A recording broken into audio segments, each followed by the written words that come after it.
Kurlik Anakchekbi wasn't at the shop when I arrived. Instead, the role of the shopkeeper was being performed by a robotic hologram that was persistently trying to sell me loot boxes, a new form of gambling. So I went outside to wait. I was too restless to stand still, as my emotions needed a release, so I walked around the block again and gathered my thoughts. Here I was, a level 1 citizen of Sidus. Except I wasn't a universally respected Raptorian, Agya, or Voltron, but a lowly human, a species despised by all aliens.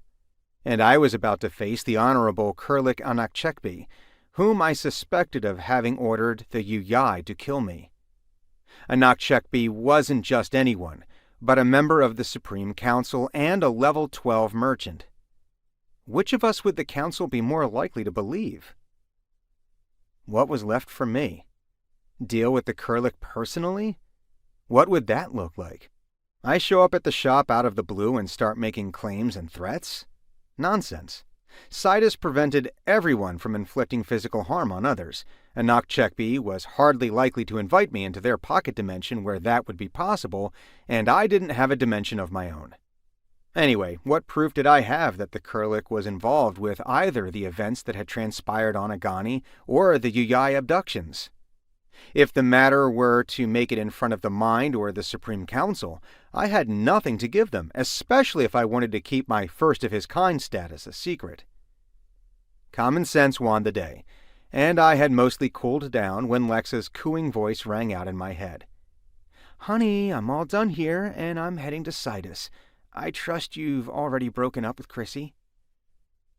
Lexa had been hounding me to hook up since we'd been back to Earth. But as I had seen it, I was still bound by my relationship with Christina Vanderviver. She had been my arena partner and, as it turned out, a Triad infiltrator. I was now a dragon myself, a leader in the powerful criminal organization, but I was still upset and frustrated at how easily Chrissy had managed to gain my trust. She had seemed so sincere. I had no intention of remaining with her any longer, but wanted to end it the right way.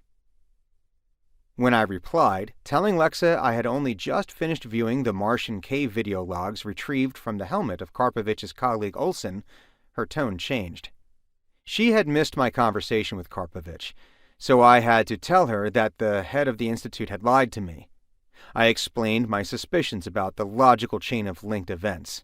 The deaths on Mars that had started it all, Karpovich's corrosion, the Yuyai kidnappings, and the attack on our shuttle when orbiting Agani.